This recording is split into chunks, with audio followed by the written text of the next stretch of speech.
before I get Ashley Westwood into this one, let's just look at how this group is shaping up at the moment, because Portugal have got 4 points and Spain have just 1 at the moment, and you have Iran sitting on 3. So Spain feeling the pressure going into this one, Ashley, because you know what you'll expect from the Iranians. They're going to sit back deep, and Spain have to find a way of unlocking their defence because they need those 3 points, or they're putting too much pressure going into the last game. Yeah, I think, obviously Iran, last game against Morocco, they had a 4-1-4-1. They were quite defensive, so we expect them to do the same again. But I just think Spain were that good in the last game, certainly possession-wise and movement, the rotation, they got it throughout the midfield and the wide players as well, dropping into little pockets of space. I can't see anything but a Spain win, but obviously, Iran can pack the defence, they can go for the draw, because a draw for these now is a fantastic result and puts them in pole position over Spain.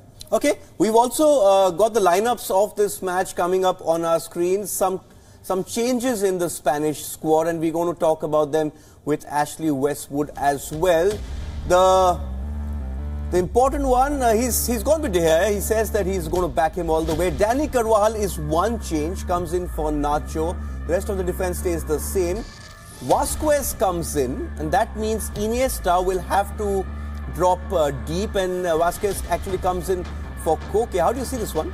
Yeah, I mean, he's interesting. We're not quite sure exactly what he'll do. It looks like maybe Iniesta that plays a little bit deeper. I wouldn't be surprised if possibly Vasquez maybe plays there. We're not sure, but whichever combination he plays there, the players he's got, your Silvas, your Iscos, your Iniestas, Busquets, and obviously the running ability and the pace and power of Costa up front. It's a frightening little mix, and like I say, the way they moved and manipulated the football around that park last time was fantastic to watch, and I personally think these have got a great shout of going all the way. Yes, and let's go back to that first game of theirs, 3-3, settled the nerves, especially considering the circumstances. But a lot of pundits, a lot of people around Spanish football were saying that you could see the stamp of Julen Lopetegui all over that Spanish team. Obviously, you don't have too much time. You can't change much, especially that ball which Busquets got Diego Costa in for him to score that first goal, had all Lopetegui written all over it. The question is, what does Fernando Hierro do now? You've gone in with your first game already, you've planned ahead, so you've gone for that game. What does he do for the second game? Is this where you see Hierro imposing his set of plans, or he just goes with the existing template? I think he just keeps them happy and confident. He knows that they would have played high level last game. They're unfortunate with the goals they conceded. You don't see De Gea dropping mistakes like that normally. Obviously a penalty can go either way. And I think he just, like I say, just keep them in fine morale. Let them play without freedom. I think that the manager leaving has took the pressure off them, because like I say, it gives them a get out of jail free card. If it goes wrong, it's not their fault. It's because the manager left and got sacked. So that for me, I think they're playing with a little bit of freedom.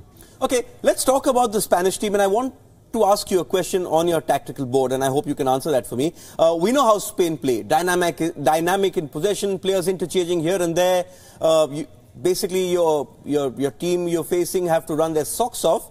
But I'm thinking, is there a way you can hurt Spain? Is it only on the counter, or perhaps use the template Jurgen Klopp uses a lot at Liverpool, Gegen pressing, really press them high up the pitch? Yeah, I think obviously Iran, we expect a 4-1-4-1, and they're going to sit off, which for me plays into Spain's hands. I would do it slightly different, maybe a 4-3-3. That would how it would look in your own half.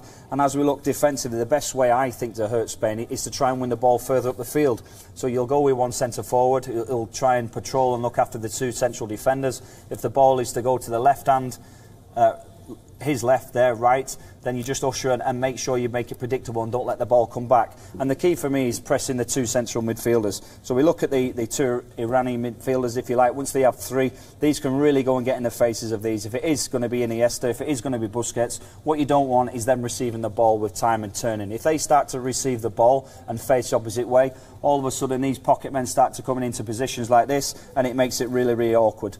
The only flip side on that is if they are to start patrolling in these kind of positions, what you don't want is the ball going straight through your first line of defence. So it's important that your wide men just get a little bit narrow, make that a little bit harder, and maybe force the ball wide. And once the ball goes wide, you can shuffle across and then cut the ball off down the line. But for me, you have to stop these kind of areas. You have to stop Spain getting on the ball here, because this is where it all starts to build up. And once they start to get it, like I've mentioned, and play out, you're asking for trouble, because the movement of the wide players can be really, really hard to stop. All of a sudden, if a wide player comes into this position, your fullback might end up dropping in and tight, and then all of a sudden it plays in Diego Costa's hands because he can start getting down the sides.